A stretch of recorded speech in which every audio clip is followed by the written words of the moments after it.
Hey everyone, welcome back to deductive स्टोरीशाला। आज हम बात करेंगे सीबीएसई 10th स्टैंडर्ड के 4th चैप्टर को लेकर, जहाँ पे आप देख सकते हैं नाम ही है from the diary of Anne Frank, जो कि एक जीविश गर्ल के 13 ईयर जीविश गर्ल, वो उसकी जो है डायरी के एक्सट्रैक्ट से, जो डायरी वो लिखती थी, उस डायरी के अंदर जो है अपने पर्सनल मोमेंट्स या जो वो सोचती थी, जो वो फील करती थी, उस एज के अंदर जो नई नई चीज़ें, नई नई सोच उसके अंदर पनपना शुरू किया था, उसी को लेकर जो है उसने अपनी बेस्ट फ्रेंड मान के डायरी के अंदर ही सब कुछ लिख डाला। जब वो बहुत लोनली फील करती थी, ऐसे माहौल, एक ऐसे सिचुएशन के अंदर जहाँ पे हर तरफ बहुत वायलेंस है, बहुत ही प्रॉब्लमेटिक सिचुएशन है। हम जानेंगे आगे कहानी के अंदर, क्योंकि पूरा जो बैकड्रॉप है कहानी का वो है इसी एक भयानक गण हत्या या जनहत्या बोल सकते हैं आप, जनहत्या के अंदर, उस बैकड्रॉप के अंदर सेकेंड वर्ल्ड वॉर के जो बैकड्रॉप है, उस बैकड्रॉप के अंदर जो है इस लड़की की एक मासूमियत और उसके अंदर पनपती हुई नई नई सोच, नई नई चिंताएं, उसको जो है उसने अपनी डायरी में कैसे जो है लिखा है, कैसे उसको जो है एक नया रूप दिया है, डायरी को अपना बेस्ट फ्रेंड मान के, उसी को लेकर है पूरी कहानी। लेकिन उसके अंदर जो है एक बहुत ही जो है अलग मैसेज है, क्योंकि अगर आप चाहो भी तो भी जो है किसी भी मतलब पॉजिटिव थिंग को, किसी भी अच्छी चीज़ को पनपने से तो नहीं रोक सकते। क्योंकि हम देखेंगे ये जो बैकड्रॉप है ये है सेकेंड वर्ल्ड वॉर के अंदर, जब जर्मनी द्वारा जो है एक नीदरलैंड के ऊपर और जो है स्पेशली जीविश जो यहूदी जो थे उनके ऊपर जो है नाज़ी का जो है एक यू कैन से जो वो अपने उनके ऊपर जो है हावी हो रहे थे, एक अत्याचार या जनहत्या का एक जो है माहौल वो क्रिएट किए थे। वो लोग जो है कैंप करते थे, कैंप में जो है इन लोगों को बंदी बनाकर रखते थे, जैसे राजनीतिक बंदी होते हैं उनको रखते थे, उनके ऊपर बहुत भयानक वाला टॉर्चर करते थे। कभी कभी जो है ऐसे सिचुएशन भी आए कि उनको जो है ऐसे ही गोली मार दी जाती थी, बहुत उनके ऊपर जो है अत्याचार हुआ। हम जानते हैं ऐसी कहानी को, हिस्ट्री में बहुत बार चर्चित है ऐसी कहानियाँ। उसी घटना के बैकड्रॉप के ऊपर जो है आज ये एन फ्रैंक की कहानी जो है उसकी डायरी के एक्सट्रैक्ट से, जो एक जीविश गर्ल है उसके डायरी के एक्सट्रैक्ट से जो है ये कहानी है from the diary of N Frank. तो हम कहानी में जाने से पहले, आगे बढ़ने से पहले एक बारी फिर आपको बता दें, जिन्होंने अभी तक इस चैनल को सब्सक्राइब नहीं किया है प्लीज़ जल्द से जल्द जो है सब्सक्राइब कर लीजिए, लाइक शेयर एंड सब्सक्राइब ज़रूर कीजिए। और हाँ, बेल आइकॉन को प्रेस करना बिल्कुल मत भूलिए, ताकि जो है हर एक वीडियो जो भी हम चैप्टर्स को ऐड ऑन करते जा रहे हैं उसका सही नोटिफिकेशन सही वक्त पे आपके पास पहुंच सके। इसके लिए जो है तुरंत जो है बेल आइकॉन को प्रेस कीजिए और लाइक शेयर एंड सब्सक्राइब करना बिल्कुल मत भूलिए। तो बिना वक्त जाया किए हम जो है कहानी की तरफ आगे बढ़ेंगे। तो कहानी की तरफ हम पहले बता चुके, 13 ईयर ओल्ड गर्ल जो एन फ्रैंक है, जो कि एक जीविश या यहूदी गर्ल है, उसके लाइफ के जो है पन्ने, डायरी के पन्ने से जो है थोड़ा सा कुछ एक्सट्रैक्ट जो है यहाँ पे इस कहानी में, इस चैप्टर में जो है इंक्लूड किया गया है, इस चैप्टर में कहानी के रूप में दिया गया है, संयोजन किया गया है। तो हम जाएंगे यहाँ पे जो है from the diary of Anne Frank. पहले ही हम जो है चैप्टर 4 का जो नाम है, जो नाम दिया गया है, उसके अंदर ज़्यादा बोलने की तो ज़रूरत ही नहीं है। From the diary of Anne Frank कि उस डायरी के कुछ पन्ने, कुछ हिस्से जो दिए गए हैं, कुछ जो पार्ट इसको कहानी में पिरोकर यहाँ पे पेश किया गया है, या कुछ एक्सट्रैक्ट जो है यहाँ पे जो है डिपिक्ट किया गया है, उसी के बारे में है। और नाम है यहाँ पे ऑथर का, बट ऑब्वियस है एन फ्रैंक, क्योंकि एन फ्रैंक ही वो लड़की थी जिसकी डायरी का ये एक्सट्रैक्ट है। तो यहाँ पे बिफोर यू रीड कहा गया है, बिफोर यू रीड में हम इसकी कहानी से मतलब जुड़े हुए तथ्य को पहले जान लेंगे और जानेंगे कैसे एक भयानक घटनाक्रम के अंदर एक बहुत मासूमियत का जो है पनपना, वो सृष्टि को, वो क्रिएशन को, वो इन्वेंशन को कोई नहीं रोक सकता। वो कहीं ना कहीं एन फ्रैंक के इस डायरी के एक्सट्रैक्ट के द्वारा हमारे पास जो है ये कहानी के रूप में आया है। हम बढ़ेंगे कहानी की तरफ। तो पहले है एनलिस मैरी एन फ्रैंक।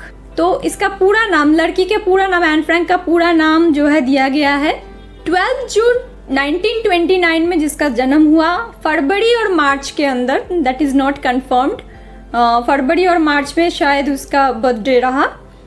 तो 12 जून 1929 में एन फ्रैंक, एक जीविश गर्ल का जो है वो उसका बर्थडे था, उसका जन्म हुआ था। May be February may be मार्च, क्योंकि यहाँ पे जो है दर्शाया नहीं गया है। और 1945 उसके अंदर एक छोटी सी गर्ल, आप देख सकते हो 1929 टू 45 क्या एज हो सकती है, कैसे जो है इस गर्ल के जो है सपने जो है आगे तक बढ़ने से पहले ही उसके सपनों का जो है देहांत हो जाता है, उसकी मौत हो जाती है बहुत कम समय के अंदर। वो कहीं ना कहीं हम यहाँ पे इस समय पंजी को देखकर बता सकते हैं। कैसे? क्योंकि 1929 से 1945 का जो टाइमिंग है आप लोग जो है कैलकुलेट कर सकते हैं कितना टाइम है। तो वो कौन थी? Anne Frank, in short Anne Frank, Annelies Marie Anne Frank. तो she was a German born Jewish girl who wrote while in hiding with her family and 4 friends in Amsterdam during the German occupation of the Netherlands in World War II। जैसे कि हमने कहा world war 2 के अंदर, second world war के अंदर क्या हुआ, ये जीविश गर्ल जो अपने फैमिली और 4 फ्रेंड्स के साथ जो है हाइडिंग, क्यों हाइडिंग, क्योंकि उस वक्त जो है हम जैसे बता चुके हैं एक्वायर का करने का हो रहा था कि जो ये जीविश के ऊपर जो नाजी लोग जो है आक्रमण जो है अपने अटैक और अपने जो है जो अत्याचार का जो है लेवल को इंक्रीज कर रहे थे, उनके ऊपर जो है हावी हो रहे थे, उनको जो है बंदी बना रहे थे और उनके ऊपर भयानक अत्याचार और जन हत्या का जो माहौल उन्होंने क्रिएट किया था। उस वक्त जो है बहुत लोगों को जो है उस वक्त जनहत्या के द्वारा भयानक इस जनहत्या के द्वारा बहुत लोगों को जो है मार दिया गया था। ऑलमोस्ट 3/4 ऑफ द पॉपुलेशन जो जीविश पीपल थे, जो टोटल पॉपुलेशन थी उसका ऑलमोस्ट 3/4 ऑफ दैट पॉपुलेशन, ऐसा कहा जाता है कि इतने लोगों को जो है उस वक्त मार दिया जाता है। तो उसी वक्त ये लोग भी, ये फैमिली भी अपने कुछ फ्रेंड्स के साथ, 4 फ्रेंड्स के साथ जो है ये लोग हाइड कर रहे थे। कहाँ पे हाइड कर रहे थे? इन एम्स्टर्डम में वो हाइड कर रहे थे during the German occupation of the Netherlands in world war 2, जब जर्मन ऑक्यूपेशन हो रहा था नीदरलैंड के अंदर। और family had moved to Amsterdam after the Nazis gained power in Germany but were trapped when the Nazi occupation extended into Netherlands। तो भागते हुए चल रहे थे, एम्स्टर्डम में जो है चले गए थे जब नाजी जो है अपने पावर को गेन कर लिए थे जर्मनी के अंदर, और बट वे ट्रैप्ड। फाइनली जब वो हाइड कर रहे थे, जब वो छुप रहे थे इन सब से बचने के लिए, इस अत्याचार से बचने के लिए, अपनी फैमिली को बचाने के लिए, बट वे ट्रैप्ड। फाइनली किसी सूरत में वो ट्रैप्ड हो जाते हैं, फंस जाते हैं। और जो है the Nazi occupation extended into, जब नीदरलैंड में ये नाजी ऑक्यूपेशन एक्सटेंड हुआ था तब जो है वो ट्रैप्ड हो गए थे। As persecutions against the Jewish population increased. तो जीविश पॉपुलेशन, जैसे कि हमने कहा ऑलमोस्ट जो है 3/4 जो है पॉपुलेशन का जो है खात्मा कर दिया गया था। तो उसके अंदर जो है जब ऐसा हुआ तो ये अत्याचार की मात्रा जो इतने भयानक तरीके से बढ़ गई थी जीविश पॉपुलेशन के अंदर, जैसे यहाँ पे कहा गया है persecutions against the Jewish population increased, वो इंक्रीज हो चुका था। The family went into hiding in July 1942 in hidden rooms in her father Otto Frank's office building। तो हम यहाँ पे जो है बहुत इंपॉर्टेंट पॉइंट है, एन के फादर का नाम ऑटो फ्रैंक, एन फ्रैंक जो 13 ईयर की ओल्ड गर्ल जिसके ऊपर पूरी कहानी आधारित है, तो उसके फादर का नाम है ऑटो फ्रैंक। और जो है जर्मनी के ये जो जब ट्रैप्ड हो गए थे वो नाजी ऑक्यूपेशन के दौरान, और जब नीदरलैंड में उनका जो है ऑक्यूपेशन जारी हो गया और जो है उनका अत्याचार की मात्रा बहुत आगे बढ़ चुकी थी, बहुत भयानक तरीके से, तब अपने फैमिली और फ्रेंड्स को लेकर बचने के लिए इधर उधर छुपते फिर रहे थे ऐसी एक फैमिली। और उसके अंदर जो है एन फ्रैंक उसकी फैमिली जो चल रही थी उनके 4 फ्रेंड्स के साथ, तब जो है एन फ्रैंक अपने फादर ऑटो फ्रैंक के जो ऑफिस में यहाँ वहाँ छिपते फिर रहे थे, ऑफिस बिल्डिंग के अंदर छिपे हुए थे। आफ्टर 2 years इन हाइडिंग, 2 साल ऐसे छिपे रहे। The group was betrayed and transported to the concentration camp system where Anne died of typhus in Bergen-Belsen within days of her sister Margot Frank। तो यहाँ पे जो है हम एक बारी फिर जो है पूरी इन्फो तो मिल जाती है साइड बाय साइड। उस दौरान जो घटनाएं सिर्फ एक फैमिली के साथ नहीं, कई फैमिलियों के साथ जो हुआ है उसके बारे में भी हमें जो है जानकारी मिल जाती है। उस वक्त ये जो कॉन्सेंट्रेशन कैंप के नाम पे जो है ज्यूइश पीपल की हत्या की जाती थी, भयानक तरीके से उनको भेड़ बकरियों की तरह जो है रख के मार दिया जाता था। जो भयानक जनहत्या का एक माहौल उस वक्त था, उसका जो है नज़ारा इस लेखनी के ज़रिए हमारे सामने आ रही है। कैसे यहाँ पे कहा गया है, finally after 2 years in hiding, 2 साल के छुपने के बाद द ग्रुप वॉज बिट्रेड। ये जो group 4 friends and N Frank के जो पिता और ये एन फ्रैंक की फैमिली, ये लोग बिट्रेड हो गए थे। उनके ऊपर जो है जो विश्वास लेकर वो चल रहे थे उसका विश्वासघात हुआ था। And finally they transported to the concentration camp. तो कॉन्सेंट्रेशन कैंप में उनको जिस कॉन्सेंट्रेशन कैंप से, जिस अत्याचार से बचने के लिए वो इतने दिनों तक भाग रहे थे, 2 साल तक छिपे रहे, फाइनली उनको वही कैंप में जाना पड़ा। और वहीं पे फाइनली जो उनको तो इंसान की तरह कॉन्सेंट्रेशन कैंप में ट्रीट नहीं किया जाता था, बहुत अत्याचार कर दिया जाता था, क्योंकि कॉन्सेंट्रेशन कैंप का उद्देश्य था जनहत्या, इस पॉपुलेशन को ख़त्म करना, एकदम रूट से इसका विनाश कर देना ही जिसका उद्देश्य था। जो इस पॉपुलेशन को शत्रु के रूप में जो है आगे लेकर चल रहे थे, तो इसका विनाश ही इनका उद्देश्य था। तो इस कॉन्सेंट्रेशन कैंप को इसी सूरत में बनाया और जो है उसके अंदर ट्रीटमेंट ऐसी दी जाती थी। तो उसी के अंदर फाइनली एन फ्रैंक एंड उसकी जो सिस्टर थी, जो दोनों ही जो है टाइफस के वजह से जो है मारे गए। वो कहाँ पे, बर्जन-बेल्सन के अंदर, with in days of her sister. पहले उसकी बहन जो है गुजर गई, उसके बाद ही जो है एन फ्रैंक, ज़्यादा टाइम नहीं लिए उन लोगों ने, क्योंकि वहाँ पे जो है इंसान की तरह जो है जीने का जो है माहौल नहीं रखा जाता था ऐसे कैंप्स में। ये जो हॉलोकॉस्ट एक जो है वर्ड हमारे सामने आएगा इसके दौरान, ये जो चीज़ है इसको बोलते हैं जनहत्या, भयानक। इसको किसी वर्ड से या किसी सेंटेंस से इसका जो है एक्सप्लेन नहीं किया जा सकता, ऐसे भयानक माहौल था। उस भयानक माहौल से गुजरते हुए, छिपते छुपाते हुए एक फैमिली जिसके एक पार्ट, जिसकी एक अहम हिस्सा एन फ्रैंक थी। ये 13 year old गर्ल ऐसे माहौल के अंदर भी उसके अंदर पनपते हुए वो मासूमियत और टीनेज की जो शुरुआत, जो 13 year old गर्ल के अंदर जो भावनाएं पनपती है, उसको सही तरीके से, बहुत उम्दा तरीके से उसने अपनी डायरी को बेस्ट फ्रेंड मान के उसके अंदर जो है लिखा। उसी के बारे में हम जानेंगे और ऐसे एक सिचुएशन के अंदर कैसे मासूमियत बची रही वो हम जानेंगे। तो क्या हुआ, एन फ्रैंक और उसके सिस्टर का देहांत उस कॉन्सेंट्रेशन कैंप में हो गया था। Her father auto, the only survivor of the group.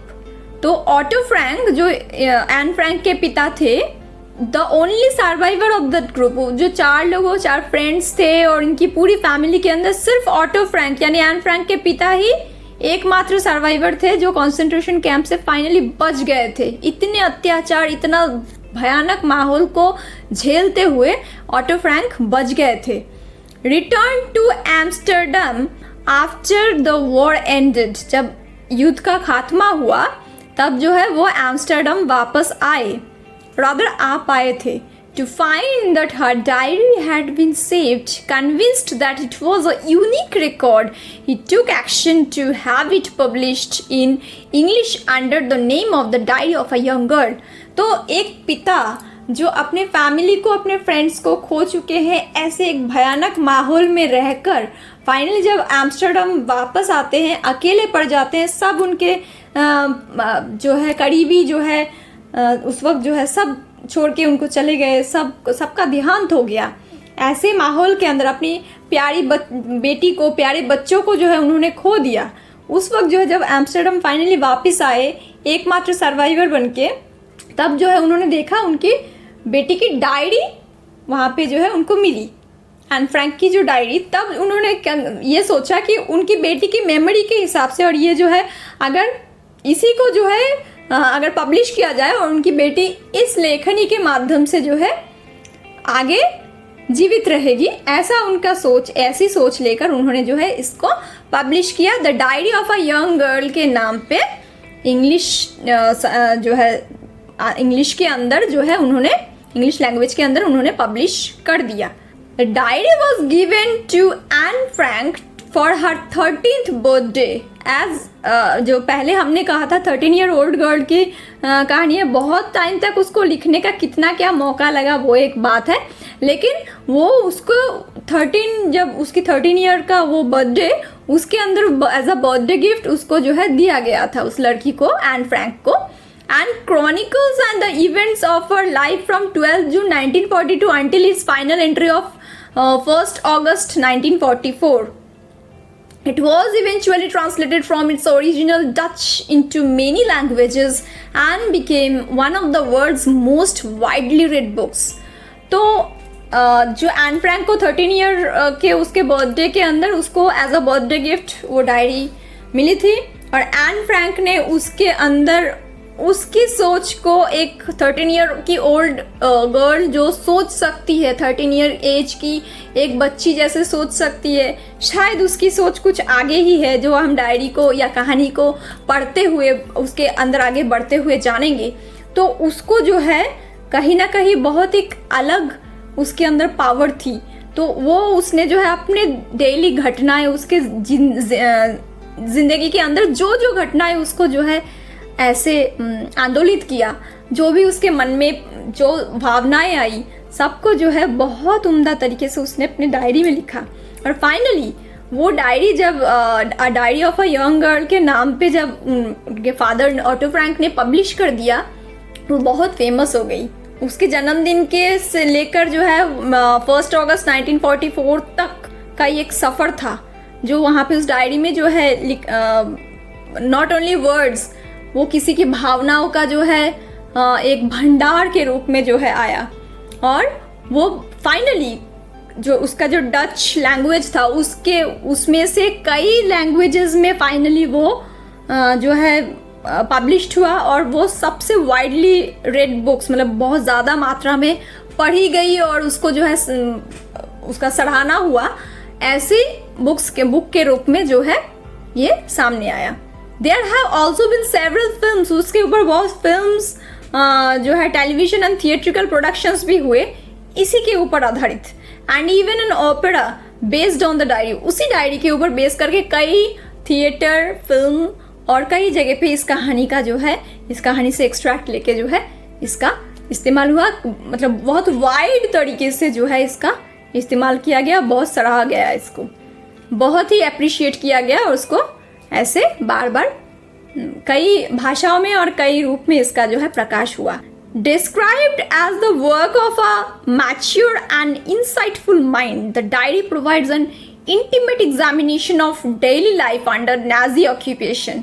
तो as usual जैसे हमने कहा था, सेकेंड वर्ल्ड वॉर के अंदर नाजी ऑक्यूपेशन जो था जीविश पीपल के ऊपर, पूरे जो है नीदरलैंड के ऊपर, और ये जो जिस हिसाब से ये लोग ऑक्यूपाई करते जा रहे थे, और उनके इस ऑक्यूपेशन और इसको समझाने के लिए उनके ऊपर जो ऑपरेशन, जो अत्याचार की मात्रा वो लोग इंक्रीज करते जा रहे थे, और कंसंट्रेशन कैंप के अंदर बंदी बनाकर जिस हिसाब से जो है उनके ऊपर अत्याचार करके उनको मार दिया जाता था, उनके ऊपर उनकी जो डेली लाइफ के अंदर जो अत्याचार से कुछ लोग मतलब भागते थे बचने के लिए, फैमिली को बचाने के लिए, उस माहौल के अंदर एक बहुत ही इंसाइटफुल मैच्योर माइंड का जो है प्रदर्शन होता है इस डायरी के लिखनी के जरिए।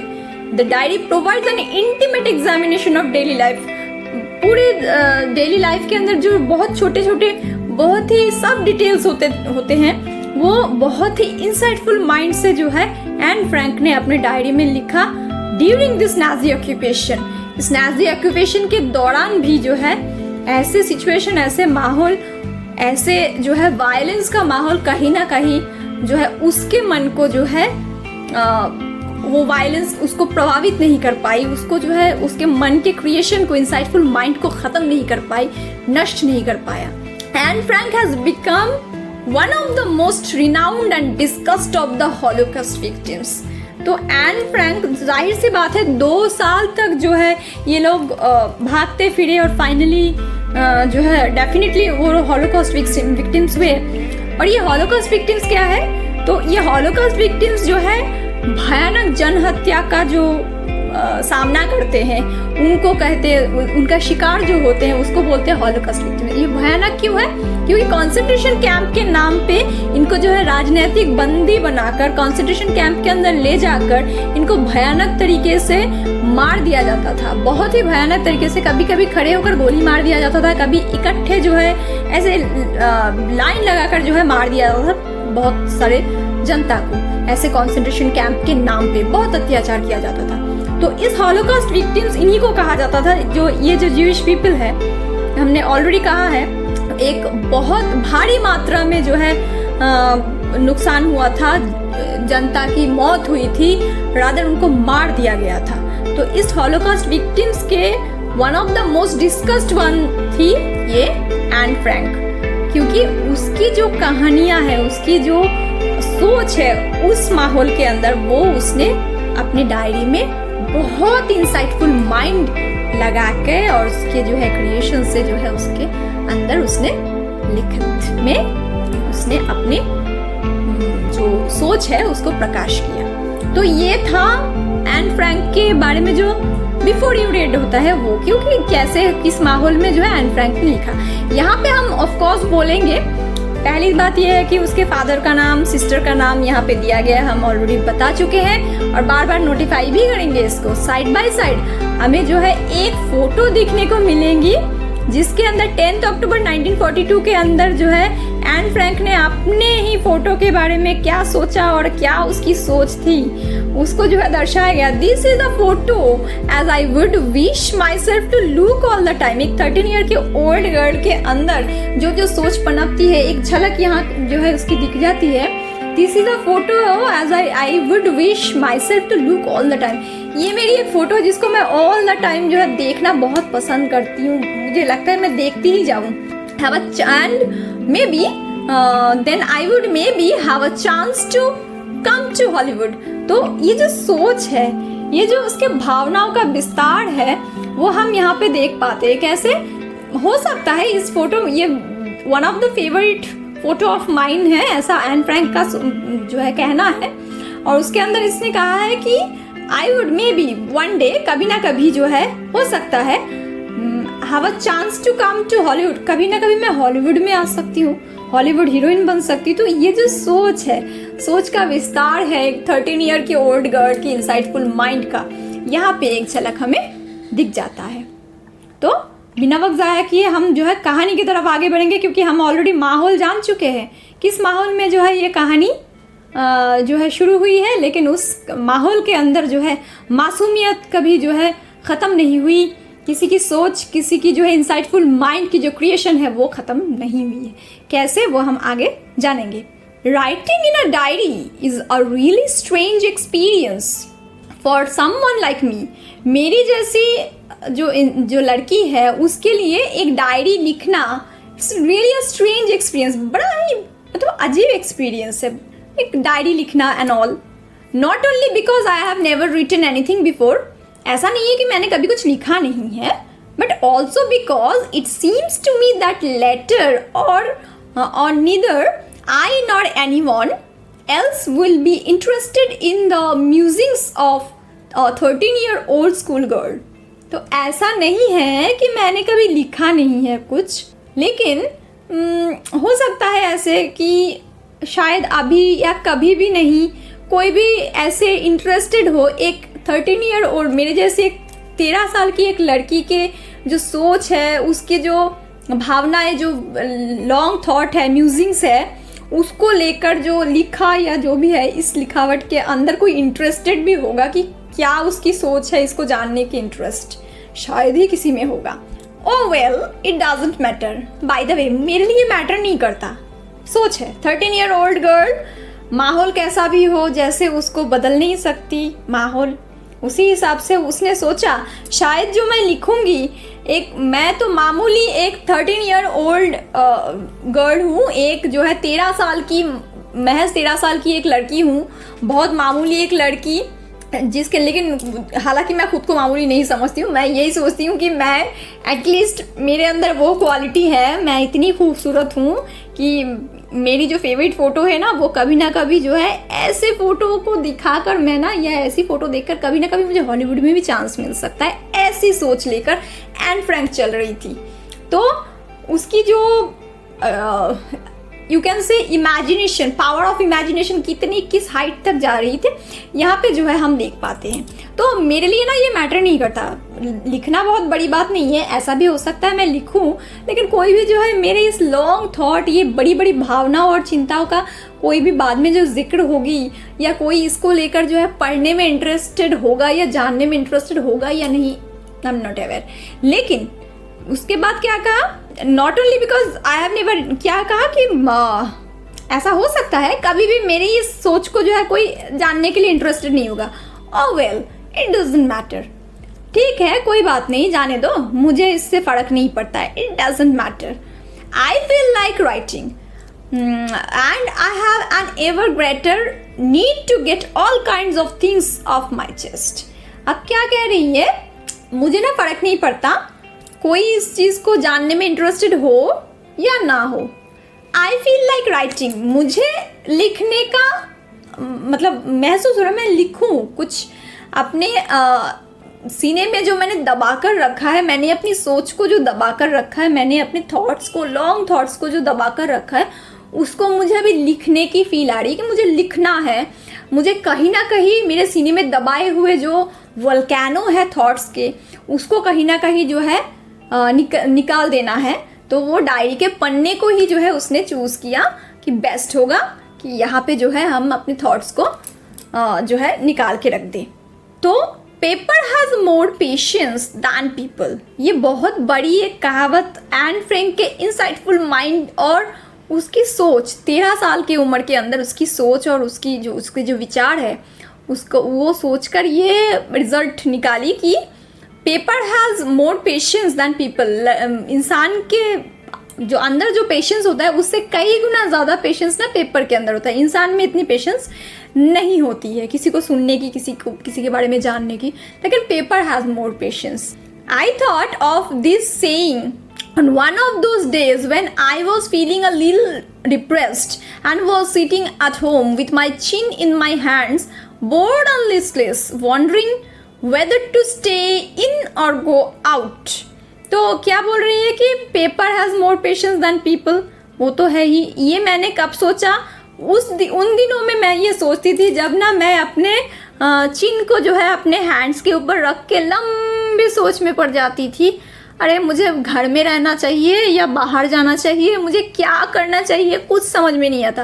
तो ये 13 साल की उम्र जो होती है ना, इस वक्त जो है एक ऐसा माहौल क्रिएट होता है, क्या करना है वो समझ में नहीं आता है, क्या करना चाहिए, बोर्डम जो है पकड़ लेती है।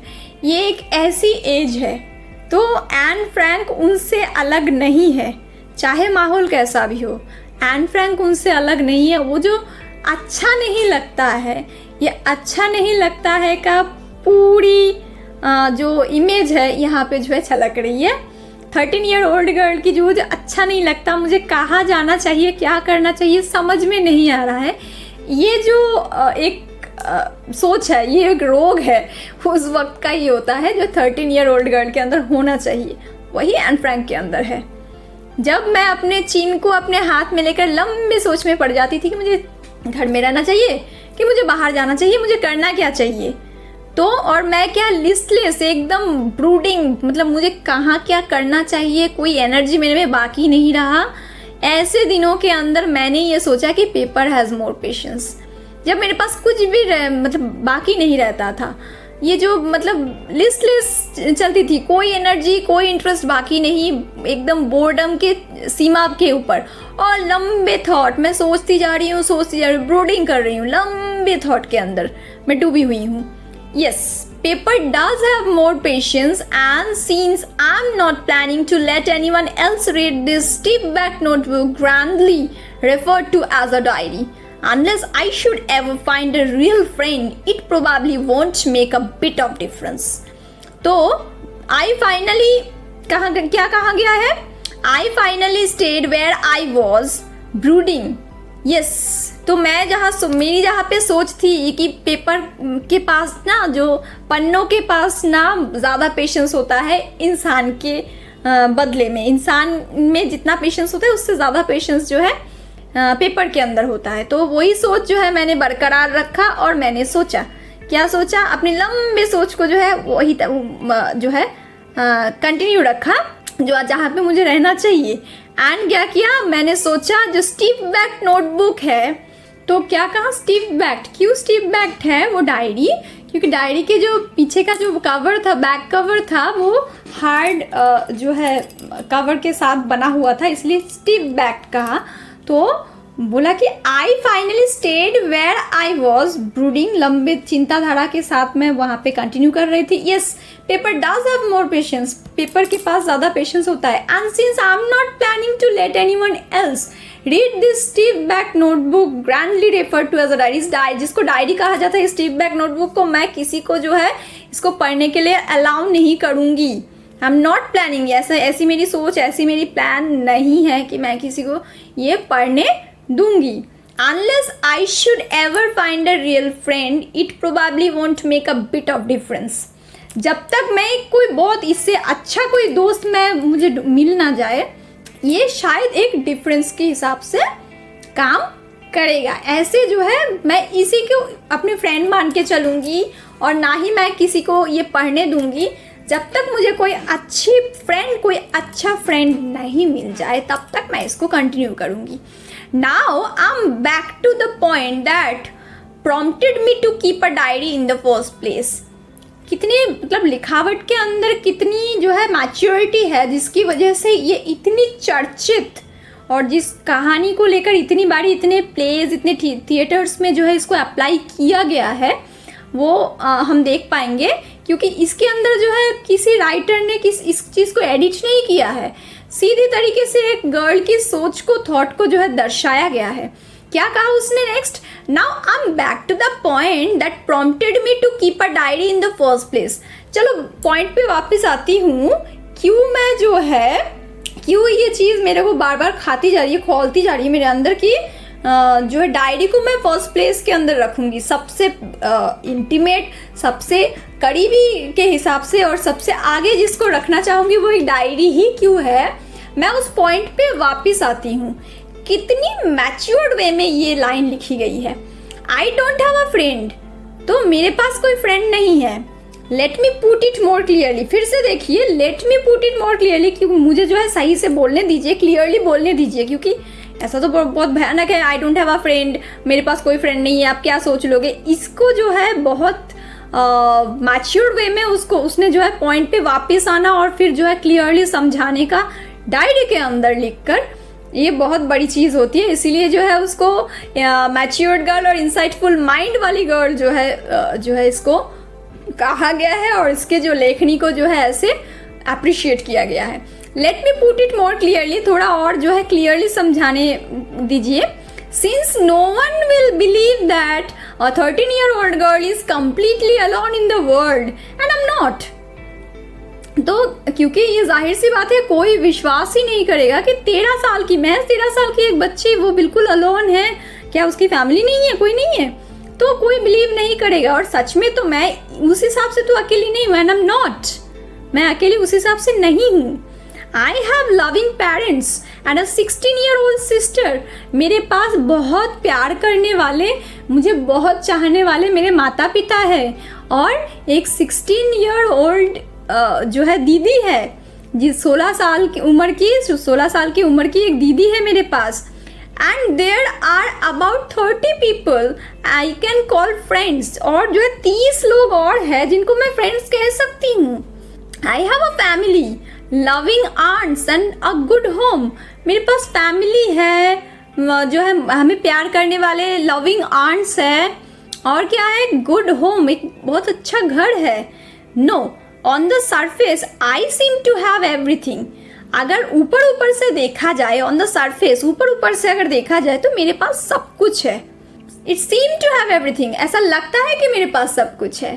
बहुत गौर से हर वर्ड को अगर हम देखेंगे, बहुत उम्दा तरीके से जो है डिस्क्राइब किया एन ने, कैसे it seem to have everything, कि अगर ऊपर ऊपर से देखा जाए, सरफेस से देखा जाए तो मेरे पास सब कुछ है, except my one true friend, तो मेरे पास जो है सब कुछ है, लेकिन इसके अंदर ट्रू फ्रेंड, सही सच्चा दोस्त नहीं है मेरे पास। All I think about when I am with friends is having a good time, जो मैं सोचती हूँ जो है I am with friends is having a good time, friends के साथ रहते हुए ही हम अच्छा वक्त बिता सकते हैं। I can bring myself to talk about anything but ordinary everyday things, लेकिन जब जो फ्रेंड्स मैं कहती हूँ, जो मेरे फ्रेंड्स हैं मेरे, उनके साथ मैं क्या कर सकती हूँ, सिर्फ जो है ऑर्डिनरी चीज़ों के ऊपर बात कर सकती हूँ। बहुत गौर फरमाने वाली चीज़ है कि मैं ऑर्डिनरी चीज़ पे बात कर सकती हूँ, लेकिन जो सोच ना मेरे इस 13 ईयर के माइंड में, 13 ईयर के एज में जो मेरे माइंड में पनप रहे हैं, जो क्वेश्चंस आ रहे हैं, may be that is too much intimate, too much personal, may be impersonal, may be anything else, may be बहुत जो है प्राइवेट तरीके से, बहुत प्रिवेसी मेंटेन करके वो पूछा जाए, लेकिन कोई तो हो जिसको मैं पूछ सकूं, ऐसा कोई फ्रेंड मेरे पास नहीं है, ऐसा एन का कहना है। तो क्या कहा उसने, जब भी मैं फ्रेंड से मिलती थी कुछ और नहीं लेकिन ऑर्डिनरी थिंग्स पे बात होती थी। We don't seem to be able to get any closer and that's a problem, उससे ज़्यादा क्लोजली बातें करने का मौका मेरे पास नहीं था, एंड दैट्स द प्रॉब्लम, वही पे प्रॉब्लम है। Maybe it's my fault, हो सकता है ये मेरी गलती हो, and that we don't confide in each other, तो ऐसा हो सकता है जो ट्रस्ट होनी चाहिए कि मैं अपनी वो पर्सनल बातें जो मेरे अंदर पनप रहे, मे बी बहुत ज़्यादा पर्सनल हो, बहुत ही ऐसी बातें हो जो बहुत प्राइवेट तरीके से पूछा जाए या डिस्कस किया जाए, वो जो बातें हैं, वो जिस व्यक्ति पे मुझे भरोसा करना चाहिए, जो कॉन्फाइड करना चाहिए, वो मैं नहीं कर पा रही हूँ। May be it's my fault, हो सकता है ये मेरी गलती है कि मैं जिनसे बातें कर रही हूँ, जो मेरे सो कॉल्ड दोस्त या सो कॉल्ड क्लोज फ्रेंड्स हैं, मे बी उनसे मैं ये कन्फाइड नहीं कर पा रही हूँ, उनके ऊपर वो ट्रस्ट करके वो आलोचनाएं, वो डिस्कशन मैं नहीं कर पा रही हूँ। In any case that's just how things are and unfortunately they are not liable to change.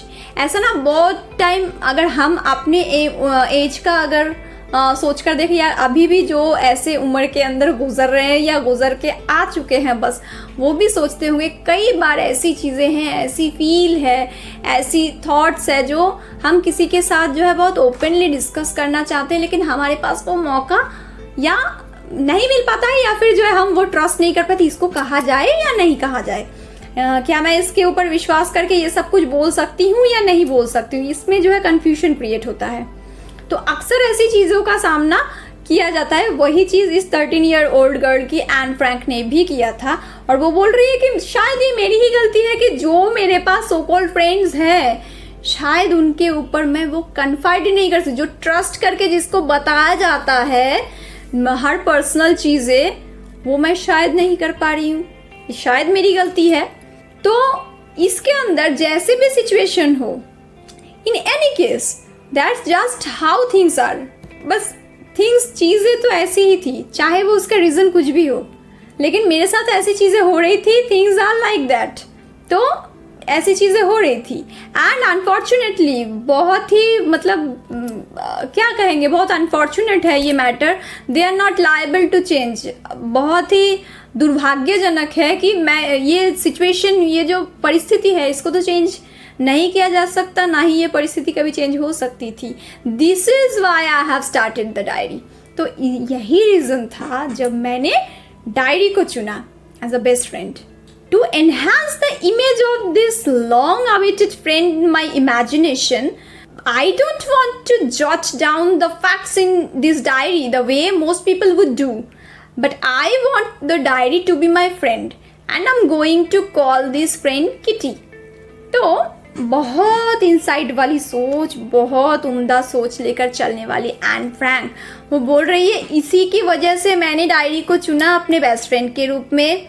और to enhance the image of this long awaited friend, जो जिस फ्रेंड का मैंने इंतज़ार किया, उसके जो अपने कल्पना के अंदर जिसको मैंने इतनी बारी सोचा, वेट किया उसके लिए, तो I don't want to jot down the facts in this diary. उसके अंदर मैं कोई भी फैक्ट्स जो डेली लाइफ के अंदर जो भी मामूली चीज़ें, जो ऑर्डिनरी चीज़ें मैं दूसरों से डिस्कस कर सकती हूँ, जो आज तक करती आई थी, वो सब चीज़ें जॉट डाउन करके लिखना एंड ऑल, जो कि एक्चुअली में लोग करते हैं, मोस्ट पीपल वुड डू, ज़्यादातर लोग करते हैं, वो मैं यहाँ पे नहीं करना चाहती हूँ, क्योंकि ये मेरी बेस्ट फ्रेंड है, तो इसको मैं बेस्ट फ्रेंड के रूप में ही देखना चाहती हूँ। और इसके लिए इसका एक नाम रखा मैंने, उसका नाम मैंने क्या रखा, यानी एन ने क्या रखा, उसका नाम है kitty.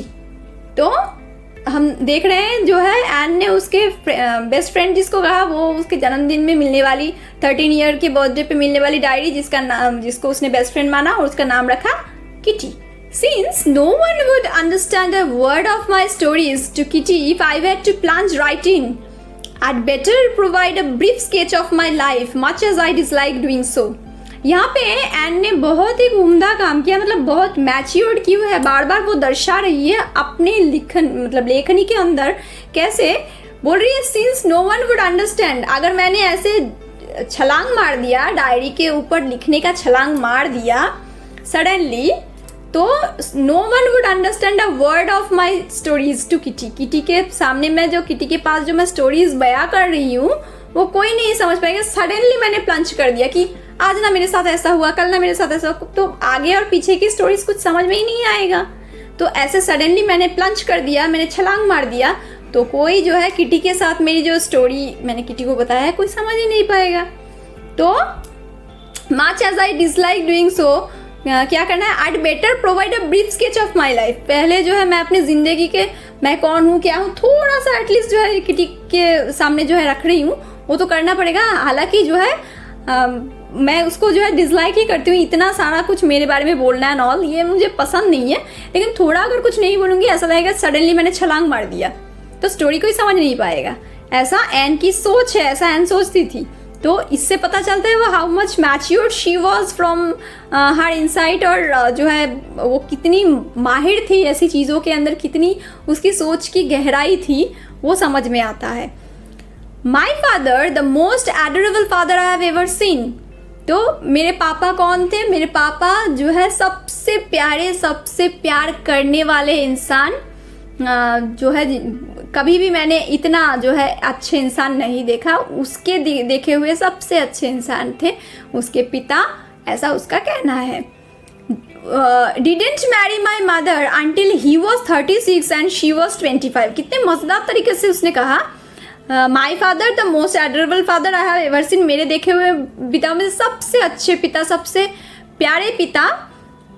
Didn't marry my mother until he was 30, जब तक वो 36 साल के नहीं हुए, और मेरी मम्मी जो है 25 की नहीं हुई। तो जाहिर सी बात है यहाँ पे उनके पिता 36 साल के उम्र में, और जो है 25 साल की उम्र की उनकी माताजी, इन दोनों की तब शादी हुई थी, ये बताया गया। My sister maggot was born in Frankfurt in Germany in 1926। तो मैगट ने जो है जर्मनी में जन्म लिया था 1926 में।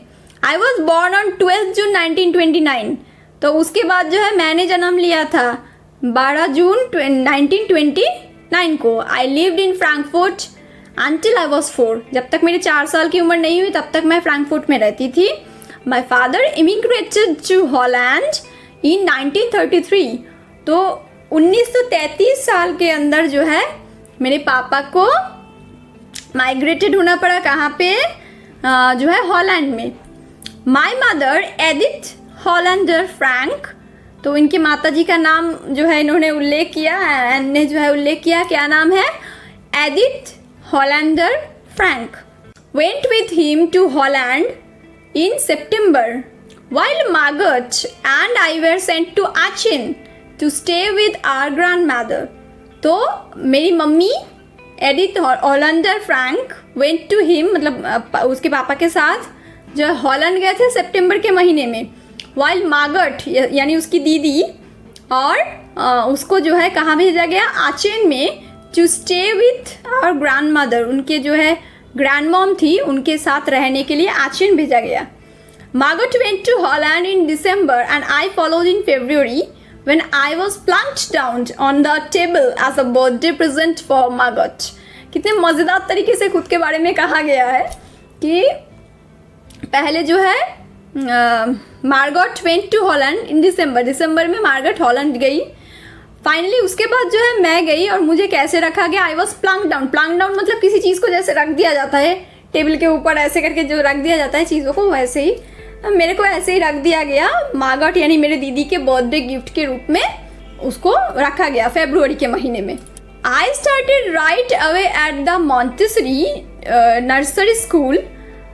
तो क्या हुआ उसके बाद जो है मैंने एक मॉन्टेसरी स्कूल नर्सरी स्कूल के अंदर मेरी शिक्षा जो है चालू हुई. I stayed there until I was 6, at which time I started in the first form, in the 6th form. तो जो है 6 साल की उम्र तक जो है उसको वहाँ पे पढ़ाई लिखाई उसकी हुई. At which time I started in the first form, तो फर्स्ट फॉर्म की जो शुरुआत थी वो वहीं पे हुई. In the 6th form my teacher was Mrs Kuperus. तो जो उसके ज़िंदगी के अहम लोग हैं उसका नाम कैसे लिया गया, उनका नाम कैसे लिया गया? तो 6th फॉर्म में जब मैं आई तब मेरी टीचर थी कौन? Mrs Kuperus. तो द हेड मिस्ट्रेस, तो वहाँ की प्रिंसिपल जो हेड मिस्ट्रेस थी वो थी Mrs Kuperus. At the end of the year we were both in tears as we said a heart breaking farewell. तो जब साल का खात्मा हुआ, जब इसकी जो है टाइम का खात्मा हुआ, साल का खात्मा हुआ, तो they bid a heart breaking farewell to each other. तो दोनों ने ही बहुत रोया, एक दूसरे को बहुत प्यार करते थे. उसकी जो है डिस्क्रिप्शन यहाँ पे है कि हार्ट ब्रेकिंग फेयरवेल मतलब बहुत ही दिल दुखाने वाली, बहुत जैसे दिल टूटने वाली, दिल कि दोनों के दिल टूट रहे हैं. बहुत प्यार था इन दोनों में. वो जो है आंसू आए और जो है बहुत रोए, बहुत हार्ट ब्रेकिंग एक फेयरवेल के ज़रिए जो है वो लोग अब एक दूसरे को जो है अलविदा कहा. In the summer of 1941, Grandma fell ill and had to have an operation. So my birthday passed with little celebration. तो क्या हुआ? 1941 के सितंबर के महीने में ग्रैंडमा यानी एन के ग्रैंडमा बीमार पड़े और जो है उनको operation, she had to went through an operation, उनको ऑपरेशन जो है उनकी करवानी पड़ी. And so my birthday passed with लिल सेलिब्रेशन. तो उस वक्त उसके बर्थडे यानी एन का बर्थडे जो है सेलिब्रेशन बहुत छोटी सी सेलिब्रेशन के ज़रिए वो लोग सेलिब्रेट कर दिए क्योंकि ग्रैंडमा इल थे, ग्रैंडमा बीमार थी.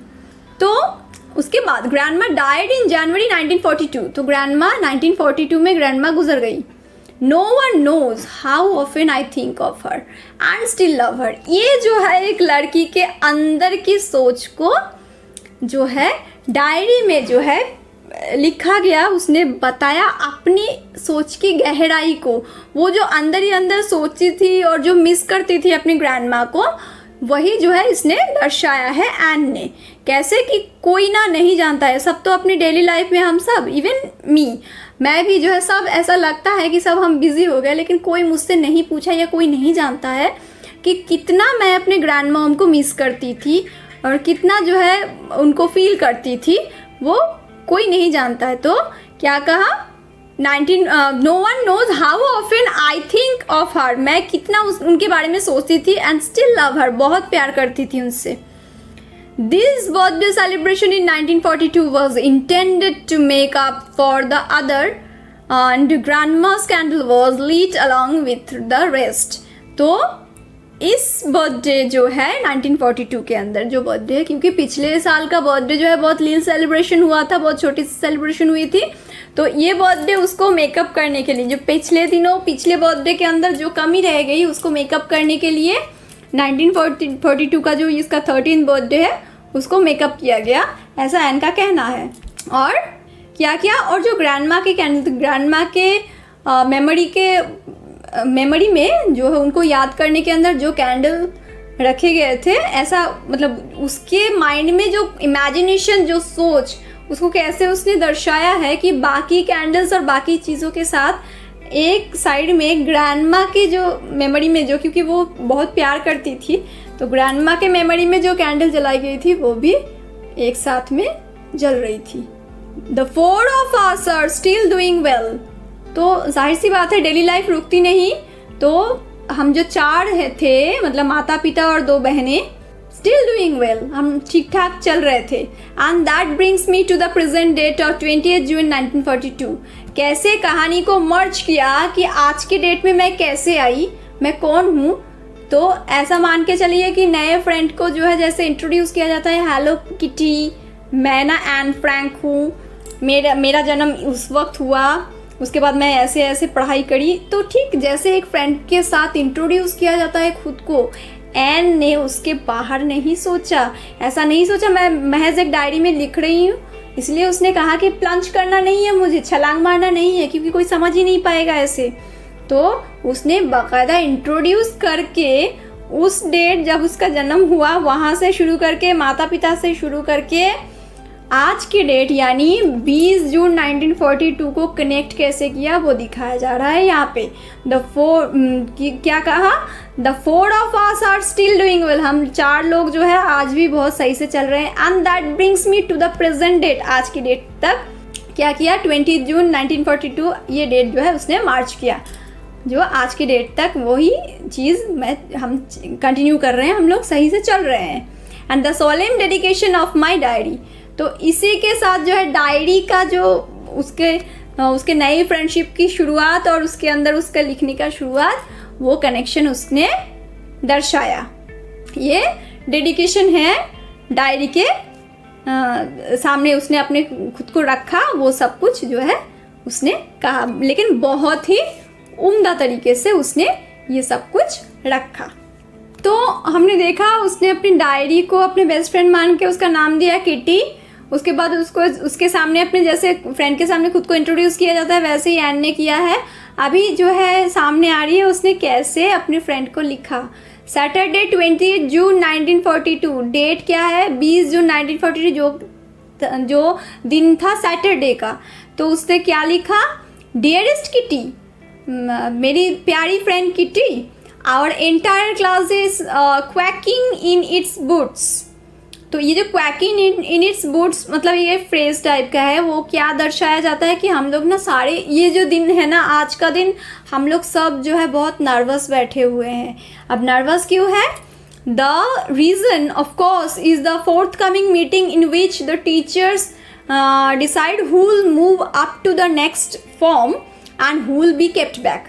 तो जाहिर सी बात है रिजल्ट का डे है, जो हमारे में भी बहुत कभी महसूस होती थी, हम भी अपने अंदर बहुत डरे हुए नर्वस से रहते थे कि क्या होने वाला है। वही चीज़ इसने जो है दर्शाया है कि आज का दिन ना हम लोग सब नर्वस बैठे हुए हैं, क्योंकि वो रीज़न क्या है, वो मीटिंग जिसमें डिसाइड होगा, टीचर्स लोग डिसाइड करेंगे कौन जो है अगले क्लास में जो है प्रमोट हो रहा है और कौन जो है इसी क्लास में रह रहा है, उसका डिसाइड करेंगे teachers. Half the class is making bets. GN and I laugh ourselves silly at the 2 boys behind us, CN and Jax, who have staked their entire holiday savings on their bet. तो यहाँ पे जो है अपनी girlfriend जो है, उनकी friend जो है GN, उसके बारे में कहा गया है कि जो है मैं और मेरी फ्रेंड जो है बहुत हंस रहे थे। 2 लड़के जो हमारे पीछे बैठे हुए थे उनके ऊपर हंस रहे थे। उनका नाम क्या था, CN एंड जैक्स। जैसे हम लोग इन शॉर्ट अपने फ्रेंड्स को कभी कभार बुलाते हैं क्लास में, वही यहाँ पे देखा गया है। ये लोग भी जो है इन शॉर्ट अपने फ्रेंड्स का नाम बता रहे हैं। तो सीएन एंड जैक्स जो दो लड़के हैं, इसके क्लासमेट हैं, उनके ऊपर ये दो फ्रेंड्स, जो दो सहेलियां हंस रही थी, क्योंकि उन्होंने अपने जो हॉलीडे सेविंग्स थी, एंटायर हॉलीडे सेविंग्स को जो है दाव पे लगा दिया है, बेट पे लगा दिया। इसके अंदर कौन पास करेगी, कौन फेल हो जाएगा, इसके ऊपर जो है इन्होंने शर्त रख दिया, दाव पे लगा दे। ऐसी सिली चीज़ के ऊपर, ऐसे बेवकूफ़ी पे इन लोगों को हंसी आ रही थी, एन को और उसके फ्रेंड जीएन को। तो यहाँ पे क्या है, फ्रॉम मॉर्निंग टू नाइट। अब क्या किया इन लोगों ने, सुबह से लेकर रात तक, it's you are going to pass, क्या बोलते जा रहे थे, यार तुम ना पास हो जाओगी, ठीक है। अब सुबह से लेकर रात तक इनका यही जो है चलता रहा कि यार तुम पास हो जाओगी फॉर श्योर। और ऐसा बोलते बोलते ये पास हो जाएगी, ये हम लोग फेल हो जाएंगे, ये सब बोलते बोलते उनके अंदर बेट लग गए दो लड़कों के बीच, जिनका नाम है सीएन एंड जैक्स। तो उनका क्या कहना था, डे एंड नाइट, उनका मॉर्निंग टू नाइट उनका यही कहना था, you are going to pass, तुम पास हो जाओगी। And no I am not, तो यस यू आर, तो ये ना कह रही है, ये हाँ कह रहे हैं। तो इसके अंदर जो है इनकी सुबह से लेकर रात तक ये डिबेट चल रही है।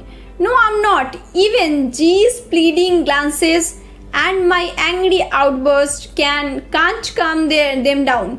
तो इन लोगों का और कुछ काम नहीं है, सिर्फ अपने बेट को जो है जितना जो दाव पे लगा दिया है, उसके अंदर जो है सुबह से लेकर रात तक, मतलब हमेशा जो है इनका तुम पास हो जाओगी, तुम पास हो जाओगी, ऐसा इन लोगों को जो है, दो गर्ल्स को जो है कहा जा रहा है। इसके अंदर जो है ये लोग मना कर रहे हैं और ये लोग बार बार नहीं, you are definitely going to pass, तो आप जो है पास हो जाओगी, you are going to be promoted. तो ऐसा बार बार किया जा रहा है। तो ये लोग कभी कभी इरिटेटेड भी हो रहे हैं। और जो है जीएन, तो जीएन जो है इसकी फ्रेंड, वो जो है रिक्वेस्ट कर रही है कि यार बार बार ऐसे मत कर, हम भी टेंस्ड है, हम भी प्रॉब्लम में, हम सब टेंस्ड है, नर्वस है, प्लीज़। तो जीएन के ग्लांसेस, जीएन जो है बहुत ही चुपचाप शांत दृष्टि से जो है रिक्वेस्ट प्लीड कर रही है, बार बार मत बोल ऐसे, फिर भी ये शांत नहीं होते हैं।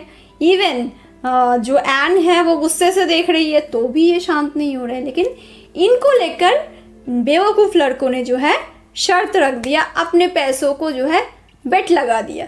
तो ऐसी सिली चीज़ के ऊपर इनको हंसी आ रही थी, एन को और उसके फ्रेंड को। तो यहाँ पे जो है फिर एन ने क्या कहा, इफ़ यू आस्क मी, अगर मुझसे पूछो, अगर मेरे से पूछो ना, there are so many dummies that about a quarter of the class should be kept back, but teachers are the most unpredictable creatures on earth. अगर सही से पूछा जाए तो काफ़ी जो है आधा तो लोग जो है फेल ही हो जाना है, और क्या है, एक ऐसे करके वो तो प्रमोट नहीं होना चाहिए। ऐसा अगर एन से पूछो तो एन ऐसा सोचेगी, लेकिन उसका कहना है teachers are most unpredictable creatures on earth. तो उसके हिसाब से जो शिक्षक होते हैं, जो टीचर्स होते हैं, वो बिल्कुल भी अनप्रेडिक्टेबल होते हैं, अनप्रेडिक्टेबल क्रिएचर्स, वो जिनको लेकर कोई अंदाज़ा नहीं लगाया जा सकता, जो कोई भविष्यवाणी नहीं की जा सकती कि ये सोचेंगे या ये करेंगे, ऐसा कुछ सोच नहीं रख सकते, ऐसे अनप्रेडिक्टेबल क्रिएचर होते हैं टीचर्स, ऐसा एन का कहना है। I am not so worried about my girl friends and my self. हालांकि मैं अपनी जो सहेली और मेरे बारे में बिल्कुल भी चिंतित नहीं थी, ना ही मैं डरी हुई थी, बिल्कुल भी चिंतित नहीं थी मैं। विल मेक इट, हम लोग कर लेंगे, पास हो जाएंगे। The only subject I am not sure about is maths.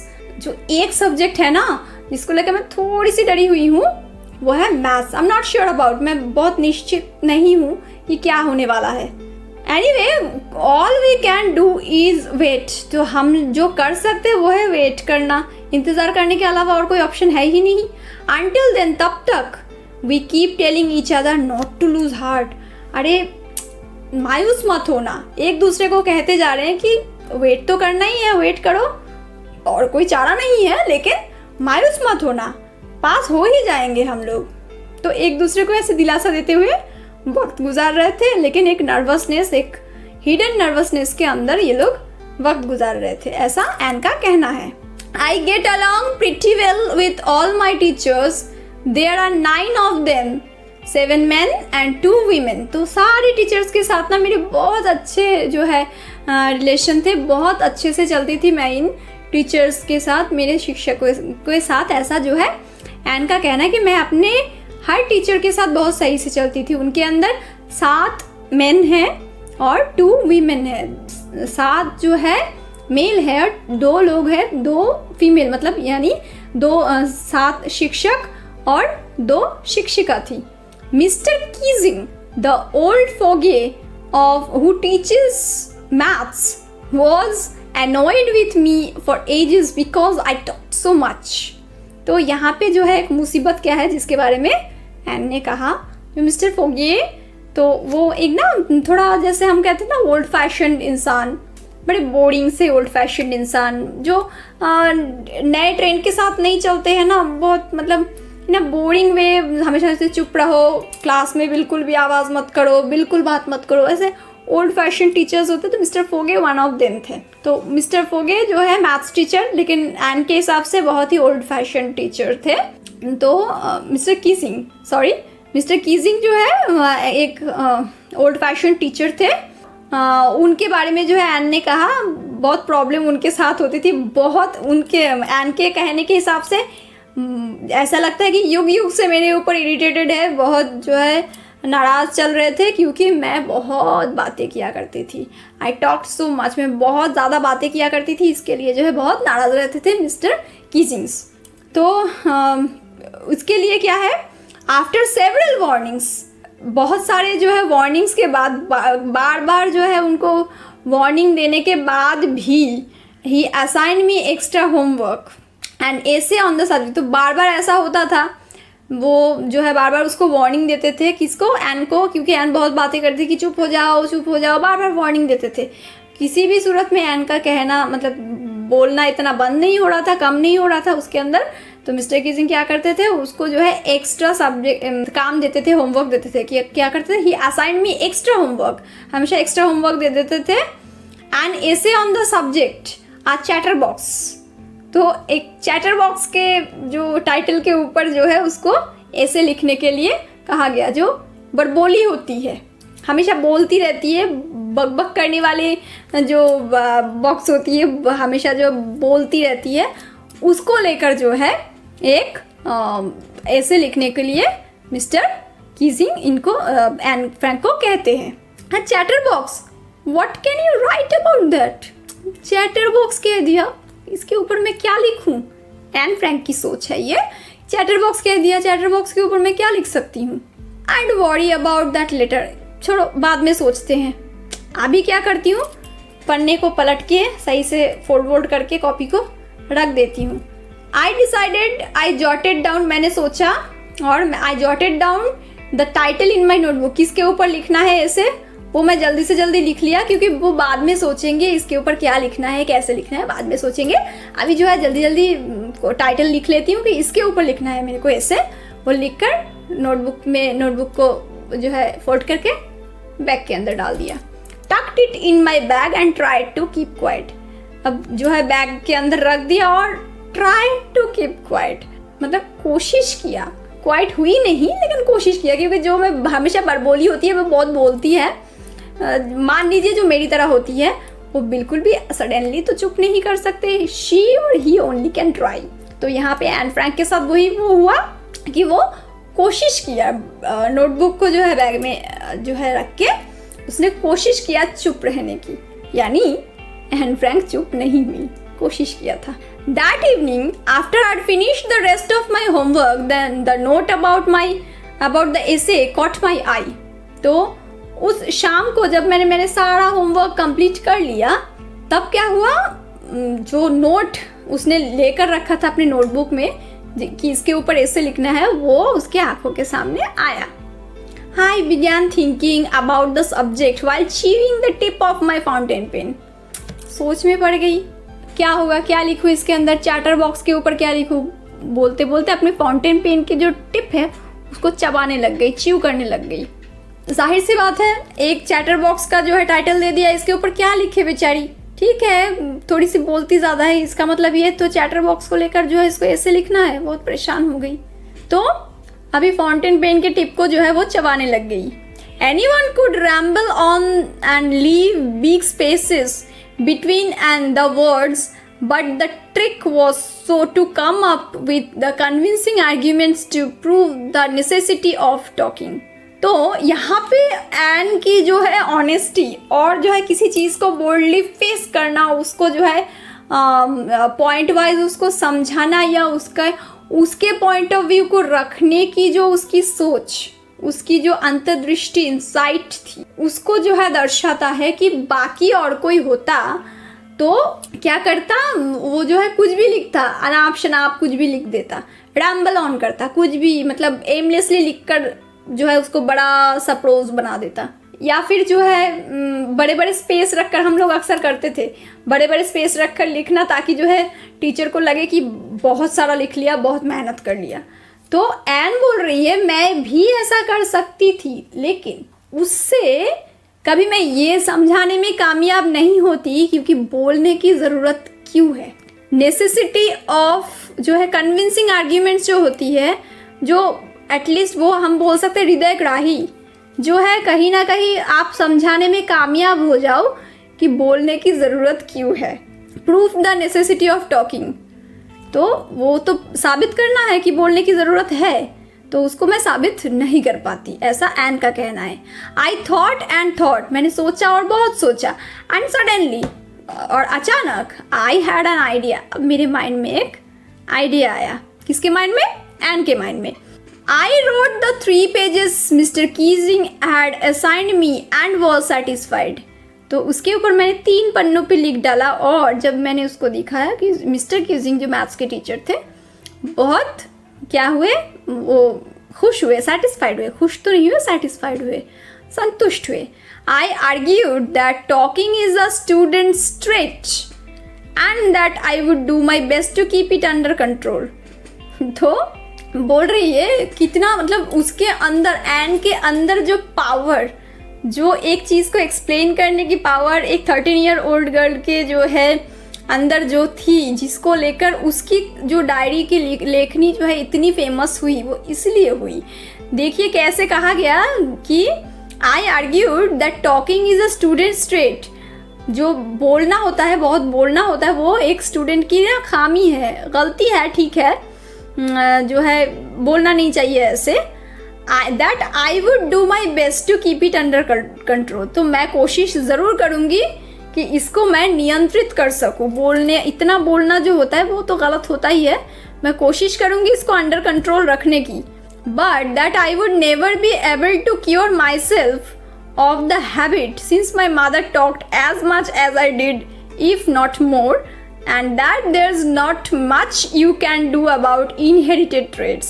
तो यहाँ पे बोलने की जगह नहीं बची कि नो डाउट ये गलत है, गलती है, ये दोष है, ये त्रुटि है, लेकिन मैं कोशिश तो करूँगी इसको कंट्रोल करने की। But that I would never be able to cure myself, मैं पूरी तरह से ठीक नहीं कर पाऊंगी खुद को, क्योंकि of the habit since my mother talked as much as I did, जो जितना मैं बोलती हूँ मेरी मम्मी भी उतना ही बोलती है, अगर ज़्यादा नहीं हो लेकिन मेरी तरह ही बोलती है, इतना ही बोलती है।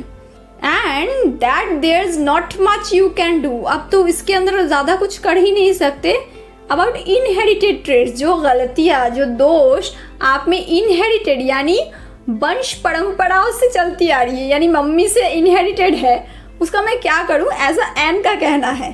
तो मिस्टर कीजिंग जो मैथ्स के टीचर थे, उनके सामने ये चीज़ रखी गई। अब सोचिए मिस्टर कीजिंग क्या सोच रहे होंगे और क्या उनके सामने आया, वो तो शायद एकदम अम्यूज्ड हो गए होंगे, मतलब हैरान रह गए होंगे कि एक 13 साल की बच्ची ने जो है ऐसे लिखा कि मैं कुछ नहीं कर सकती, मैं कंट्रोल तो करने की कोशिश करूँगी लेकिन मैं कुछ नहीं कर पाऊँगी क्योंकि ये इनहेरिटेड है, क्योंकि मेरी मम्मी ना, मैं जितना बोलती हूँ इतनी ही मेरी मम्मी बोलती है, तो इनहेरिटेड ट्रेड्स है, इसको मैं कुछ कर नहीं सकती। Mr. Keesing had a good laugh at my arguments, but when I proceeded to talk my way through the next lesson, he assigned me a second essay। तो पहले तो मिस्टर कीजिंग हंस पड़े कि उसने जो लिखा, एन फ्रैंक ने जो लिखा, जाहिर सी बात है इसमें हंसने वाली बात है कि किसी ने ऐसे लिखा। तो उसके बाद जो है जाहिर सी बात है एन फ्रैंक तो रुकने वाली थी नहीं, अगले ही टाइम से क्लास के अंदर फिर से नए चीज़ों पे, नए लेसन पे उसने बोलना शुरू किया। अब बोलना शुरू करने के बाद मिस्टर कीजिंग फिर से उसको जो है सेकंड एसे के लिए असाइन कर दिए कि इस पे अभी जो है सेकेंड ऐसे लिख कर लाओ। अब इस बारी क्या था, this time it was suppose to be on an incorrigible chatter box. तो इस बारी जो है पहले तो चैटर बॉक्स के ऊपर लिखने का कहा था एंड लिख कर भी लेकर आई, इस बारी जो है इनकॉरिजिबल चैटर बॉक्स के बारे में लिखने के लिए कहा। इनकॉरिजिबल क्या होता है, जो कभी भी कंट्रोल हो ही नहीं सकती, किसी भी तरीके से वो सुधर ही नहीं सकती, ना सुधरने वाली चैटर बॉक्स के ऊपर जो है उसको लिखने के लिए ऐसे कहा गया। I handed it in and Mr. Keesing had nothing to complain about for 2 whole lessons. And जाहिर सी बात है जब मिस्टर कीजिंग ने ये फिर से सेकेंड ऐसे दिया, मैंने इसको भी जो है सबमिट किया, मैंने लिख कर दिया। And mister Keesing had nothing to complain about for 2 whole lessons. इन 2 लेसन्स के लिए मिस्टर कीजिंग को कुछ एक कंप्लेन करने की जगह मैंने नहीं छोड़ी। However, during the 3rd lesson, he would finally had enough. अब ना तीसरी बार हो गई, दूसरी बार भी मैंने सबमिट कर दिया, तीसरी बार फिर से वही चीज़ आई। इस बार बहुत ज़्यादा हो गया एंड बहुत मतलब नाराज हो रही थी इस बार। And Frank as punishment for talking in class write an essay entitled quack quack quack said mistress chatterbox. तो एंड फ्रैंक ज़्यादा क्लास के अंदर बोलने के लिए तुम्हें पनिश किया जाता है, और वो एंटाइटल क्या होगी, quack quack quack said Mrs chatterbox. तो इसके ऊपर जो है उसको एन फ्रैंक को जो है तीसरी बार अभी ऐसे लिखने के लिए कहा गया, और ये बहुत ज़्यादा हो गया था एन के लिए। तो एन बहुत मतलब उसको अच्छा नहीं लगा ये चीज़। तो the class roared I had to laugh too, पूरी क्लास हंस पड़ी, जोर जोर से हंस पड़ी। And I had to laugh too, मैं भी हंस पड़ी, मुझे हंसना ही था। Though I nearly exhausted my ingenuity on the topic of chatterboxes, लेकिन मैं कहीं ना कहीं अंदर ही अंदर जो ओरिजिनलिटी और इन्वेंटिवनेस जो है इस टॉपिक के ऊपर, जो इन्वेंटिवनेस है वो फाइनली मैं खो रही थी, मैं खो चुकी थी। नियरली एग्जॉस्टेड, मैं बहुत ही मतलब ऑलमोस्ट टायर्ड, बहुत एग्जॉस्टेड फील कर रही थी। बार बार एक ही टॉपिक के ऊपर ये क्या लिखने के लिए दे देते हैं। It was time to come up with something else. अभी ना बहुत हो गया, अभी जो है बहुत ठीक है, पहले ठीक है भाई, मजाक लग रहा था, अभी ना बड़ा ह्यूमिलिएटिंग लग रहा है, ऐसा एन का कहना था। एन की सोच थी ऐसी, इतना ज़्यादा हो रहा है अभी। I am feeling really very tired, very exhausted with this. अभी इतना इन्वेंटिव नहीं हो सकती, इतना इमेजिनेटिव नहीं हो सकती, अभी बार एक ही चीज़ की मुझे ह्यूमिलिएट किया जा रहा है। अब तो ऐसा मतलब एक ऐसी सोच आ रही थी। It was time to come up with something else, अभी ना वक्त आ गया कुछ डिफरेंट करने का, समथिंग ओरिजिनल। अभी जो आएगा ना सॉलिड वाला, हम बोलते हैं ना ऐसे, कई टाइम हम बचपन में बोलते थे, अभी जो करूँगी ना, अभी जो लिखूंगी ना, एकदम सॉलिड वाला, एकदम सही वाला होगा। तो my friend Sanne who's good at poetry, जो मतलब शायरी लिखने में, शेर शायरी में बहुत अच्छी थी सैन, तो offered to help me write the essay from beginning to end in verse। तो वो जो उसकी फ्रेंड थी सैन, उसने क्या किया, उसको जो है ऑफर किया कि जो है मतलब वर्स के अंदर, यानी रिदमिक वे में जो है उसको लिखने का, मतलब एक शायरी के रूप में उसको जो है प्रेजेंट करने का जो है उसके अंदर वो हेल्प करेगी, ऐसा सैन ने कहा। आई जम्प्ड फॉर जॉय। तो जाहिर सी बात है 13 ईयर की ओल्ड गर्ल जो सोच रही है इस बारी कुछ डिफरेंट करेंगे, माइंड में ऐसा कुछ चल रहा है खुराफाती कि कुछ डिफरेंट करना है। जब उसके सामने उसके फ्रेंड ने ये ऑफर रखा, यार तू ना रिदमिक वे में लिख, एक शेर के रूप में इसको जो है लिख डाल, आई हेल्प यू, मैं तेरे को ना हेल्प करने वाली हूँ। तो तब जो है वो भी जो है लपक पड़ी कि हाँ ये कर सकते हैं मज़े से, ठीक है। Mister Keesing was trying to play a joke on me with this ridiculous subject, but I'd make sure the joke was on him. तो इस बारी जो है एन के अंदर एक बहुत ही मज़ेदार तरीके से एक यू कैन से एक प्रतिशोध है लेना, मतलब मेरे ऊपर जोक मार रहे हो ना, ये अभी आपके ऊपर आने वाली है। Not in wrong sense, not in a violent way, but एक जवाब है कि बार बार मुझे ऐसे ऐसे लिखने के लिए परेशान कर रहे हो, ह्यूमिलिएट कर रहे हो। बात ही तो करती हूँ, बस मामूली सी बात है, थोड़ी ज़्यादा बोलती हूँ, इसमें इतना क्या बार बार मेरे को पनिश करने का है। इसके लिए अभी क्या सोचा, मिस्टर कीजिंग चाहते हैं कि मुझे पनिश करेंगे ना, मेरे ऊपर जोक मारेंगे बार बार एक ही चीज़ को दोहरा के। अब ये जोक उन पे ना भारी पड़ने वाली, ये जोक उन्हीं पे चलेगी। मेरे को जो है मजाक का जो है सामान बनाना चाहते हैं ना, ये मजाक खुद ही बन जाएंगे। ऐसा एन सोचकर अभी जो है उसने अपना लिखना शुरू किया। क्या लिखा उसने, I finished my poem and it was beautiful. मैंने अपनी जो शेर जो है, मेरी शेर शायरी का जो पार्ट है वो कंप्लीट किया। It was about a mother duck and a father swan with 3 baby ducklings. मैंने वो जो शेर लिखा, वो जो कविता लिखी, वो बहुत ही खूबसूरत है, ऐसा एन का कहना था। It was about a mother duck and a father swan with 3 baby ducklings. कितने मज़ेदार तरीके से एन ने जो है इसको रचित किया। बोल रही है इस बार जो लिखा ना, मैंने लिखा कि एक मदर डक है और जो है एक स्वान है, मतलब उसके पिता मदर डक एंड स्वान है, और उनके जो 3 बच्चों के पिता, 3 बेबी डकलिंग्स है, उनके पिता एक स्वान और एक मदर डक, इसकी फैमिली है। और who were beaten to death, ये 3 बच्चे हैं, 3 डकलिंग्स है, 3 हंसे के बच्चे हैं। इनको जो है इनके फादर जो है काट के मार देते हैं, because they quack too much. वो ज़्यादा क्वैक क्वैक करते थे, इसलिए जो है उनको काट के मार देते थे। तो सच में एक बार ये सोच कर देखिए कि जो है कितने मज़ेदार और कितने अजीब तरीके से एक लेसन ही है ये, कि जो है मैं ठीक है, मैं ज़्यादा बोलती हूँ, इसका मतलब ये थोड़ी कि मुझे बार बार पनिश किया जाए, इतना बड़ा अपराध थोड़ी है। तो इसके लिए एक एग्जाम्पल के तौर पे जो शायरी इसने लिखी, एन ने लिखी, उसके अंदर क्या था, एक स्वान के बारे में था और एक जो है डक के बारे में था, जिनके 3 बच्चे थे। और स्वान बड़ा गुस्से वाला था, उनके बच्चे जो 3 डकलिंग्स थे तो वो ज़्यादा क्वैक क्वैक करते थे, इसलिए उनको काट के मार डाला। तो क्या ऐसे पनिश करना, ऐसे मार डालना सही है? ये चीज़ जो है मिस्टर कीजिंग के सामने रखा गया कितने इंटेलिजेंट वे में। तो एन वॉज इंटेलिजेंट इंडीड, तो वो यहाँ पे दर्शाया गया। मिस्टर कीजिंग का क्या इसके ऊपर प्रभाव रहा वो हम देखेंगे।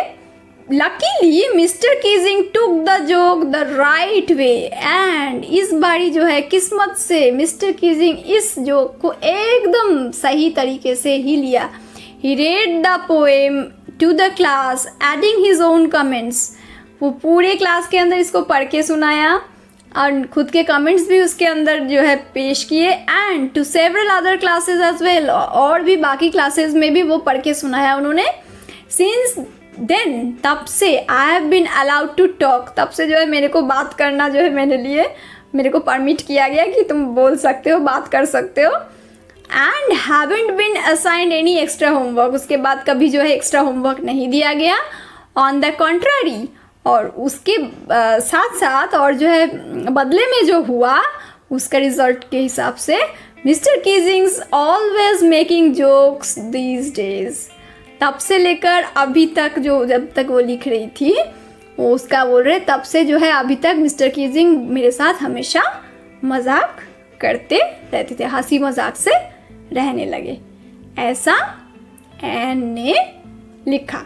तो हम एन के बारे में जान पाए, बहुत ही इंटेलिजेंट और बहुत ही होशियार एक लड़की। बोलती ज़्यादा थी लेकिन होशियार बहुत थी, अपने माइंड को यूज़ करती थी बहुत उम्दा तरीके से, तभी तो ऐसे लिख पाई। उसने मिस्टर कीजिंग को जो है कहीं ना कहीं एक लेसन का जो है एक पार्ट तो पढ़ाया कि मैं, मानो चलो मैं बोलती ज़्यादा हूँ, इसका मतलब ये थोड़ी है कि बार बार आप मुझे जो है पनिश कर दो। और मिस्टर कीजिंग को समझे भी, डकलिंग के ज़रिए खुद को समझाने की कोशिश करी। डकलिंग को जैसे उसके फादर ने सिर्फ क्वैक क्वैक करने के लिए जो है काट के मार डाला, क्या मुझे भी ऐसे करोगे, मुझे भी पनिश करोगे बार बार, मैं बोलती ज़्यादा हूँ, इसके लिए इतनी बड़ी पनिश।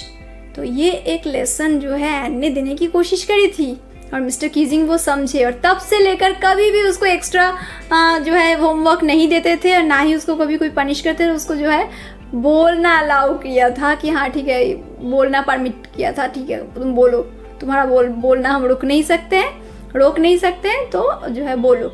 और उसके बाद से मिस्टर कीजिंग हमेशा उसके साथ जो है हंसी मजाक से चलते रहे। तो पूरी कहानी एन ने ऐसे जो है डिस्क्राइब किया। और अब हम जानेंगे ये कहानी आप लोगों को कैसी लगी। क्योंकि ये कहानी एन की नहीं है। एन जैसे बहुत ऐसे बच्चे हैं जो इनके साथ, जिनकी लाइफ में ऐसी कई घटनाएं हैं, और एन की तरह ही ऐसे अकेलेपन का महसूस होना, ऐसे सोचना, ये सब बहुत कॉमन चीज़ होती है। इस एज के अंदर, इस उम्र के अंदर ये सब बहुत कॉमन चीज़ होती है। तो जो एन ने डिस्क्राइब किया अपनी डायरी में उसके बेस्ट फ्रेंड मान के, क्या ऐसी सोच, ऐसी चीज़ें कभी आपके मन में भी आई थी? ऐसी सोच के साथ लोनली फील करना, ब्रूडिंग, लॉन्ग थॉट के अंदर चलना, ये सब कुछ बहुत ही कॉमन नहीं लगता है? कहीं ना कहीं हम भी इस जो मंजर को पार करके आए हुए हैं, या ऐसा कुछ कभी आपको भी फील होता है? तो ज़रूर बताइएगा कमेंट बॉक्स में। कैसी लगी आज की कहानी? सबसे बड़ी बात इस कहानी से हम जो सीख पाए हैं वो क्या है? एक तो ये मज़ेदार कहानी, हालांकि एक्सट्रैक्ट है, ये कहानी और बड़ी है। ये डायरी की जो पन्ने हैं वो और बहुत बड़े हैं। हम ऑलरेडी कह चुके हैं ये एक्सट्रैक्ट है। डायरी के जो पन्ने उसमें से सिर्फ एक एक्सट्रैक्ट है, एक अंश है बस। एन ने जितने टाइम तक लिखा, अपने 13 ईयर के बर्थडे के बाद से डायरी लिखना शुरू किया, जब तक वो रही जीवित तब तक उसने जो लिखा उसमें से सिर्फ एक पार्ट है ये। बाकी और भी कई सारे पार्ट्स है, कई सारी कहानियाँ इसके अंदर है। तो बात यह है कि इससे हमने क्या सीखा? एक भयानक सिचुएशन, माहौल, वर्ल्ड वॉर 2 के अंदर जो नाजी का जो है एक्वायरमेंट नीदरलैंड के ऊपर, और जो है यहूदी के ऊपर, मतलब जीविश पीपल के ऊपर, उनको मार डालना, उनके ऊपर अत्याचार करना, ऑपरेशन करना, यही सब एक माहौल। उस माहौल के अंदर छिपती छुपाती हुई एक फैमिली, जिस फैमिली के अंदर एक अहम मेंबर थी एन फ्रैंक, जो अपने 13 ईयर ओल्ड जो है अपने एज के अंदर उसको एक डायरी मिलती है उनके पापा के एंड से कि एज अ बर्थडे गिफ्ट, और उसको वो अपने बेस्ट फ्रेंड मान के इसलिए चलती है क्योंकि एक 13 ईयर ओल्ड गर्ल के अंदर जो चीज़ें, जो सोच पनपती है, जो बातें आती है, वो सब चीज़ें वो कहीं ना कहीं उसको लगा कि वो उसको कन्फाइड करने के लिए वो व्यक्ति, वो फ्रेंड उसके पास मौजूद नहीं है। ऐसी सोच आती है, वो बहुत ही कॉमन सोच है। एन ने वही सोचा, लेकिन इस माहौल के अंदर एन ने अपनी मासूमियत और एक नेचुरल जो वे ऑफ थॉट है, जो इंसाइट होती है, जो सोचने की पावर होती है, उसको जो है कहीं ना कहीं बचा कर रखा, और उसको, उसकी क्रिएटिविटी को, इन्वेंटिवनेस को जो है ख़त्म होने नहीं दिया। तभी तो जो है मिस्टर कीजिंग को ये सब जो है वो थमा पाई, वो सब लिखावट जो तो हम कहानी के अंदर देखें कैसे जो है एन ने इतनी भयानक सिचुएशन, जनहत्या के इस माहौल के अंदर एक छिपती छुपाती हुई फैमिली जो है एक उस चीज़ों के अंदर जो सिचुएशन थी उसके अंदर एन जैसी एक मासूम सी लड़की, 13 साल की एक लड़की, उसके अंदर की जो मैच्योर्ड जो चिंताएं हैं, जो मज़ेदार किस्से उसने लिखे हैं, वो कहीं ना कहीं वर्ल्ड वॉर 2 के इस माहौल के अंदर उस डायरी का उद्धार होना और उसके डेली लाइफ के अहम कुछ हिस्से और उसके इंसाइटफुल थॉट्स और उसकी जो भावनाओं का जो सामना हुआ डायरी के एक्सट्रैक्ट के ज़रिए कहीं ना कहीं साबित करता है कि डिस्ट्रैक्शन से कई गुना ऊपर जो है क्रिएशन का पावर है। चाहे कितना भी डिस्ट्रैक्शन का पार्ट हो जाए, क्रिएशन फिर भी जो है जारी रहती है। एन के ज़रिए, एन के इस घटना के डायरी के इस पन्ने के ज़रिए कहीं ना कहीं हमारे पास यही मैसेज आती है। तो हम इस कहानी से ये क्रिएटिविटी और एक लड़की के अंदर जो इंसाइट और जो थॉट का पावर होता है उसके बारे में हमने जाना। आप भी ज़रूर बताइएगा ये कहानी आपको कैसी लगी, कितना मज़ा आया। Do you really think that paper has more patience than people? इंसान से ज़्यादा पेशेंस जो है पेपर में होती है। क्या आपकी डायरी आपकी बेस्ट फ्रेंड बनी है या बन सकती है? ज़रूर कमेंट करके बताइएगा। और हाँ, साथ ही साथ कैसी लगी ये कहानी ज़रूर बताइएगा। और हाँ, जिन्होंने अभी तक लाइक शेयर एंड सब्सक्राइब नहीं किया है हमारे चैनल को, ज़रूर सब्सक्राइब कर लीजिएगा। और हाँ, बेल आइकन प्रेस करना बिल्कुल मत भूलिएगा ताकि हर नोटिफिकेशन आपको सही टाइम पे मिलती रहे। और हाँ, इसके साथ साथ ही विदा लेने से पहले हम बताएंगे, just try to be with didactics लर्नशाला, just for learn with fun. कैसी लगी ज़रूर बताइएगा। Try to stay with deductive स्लो इंशाल्लाह। Okay, thank you so much.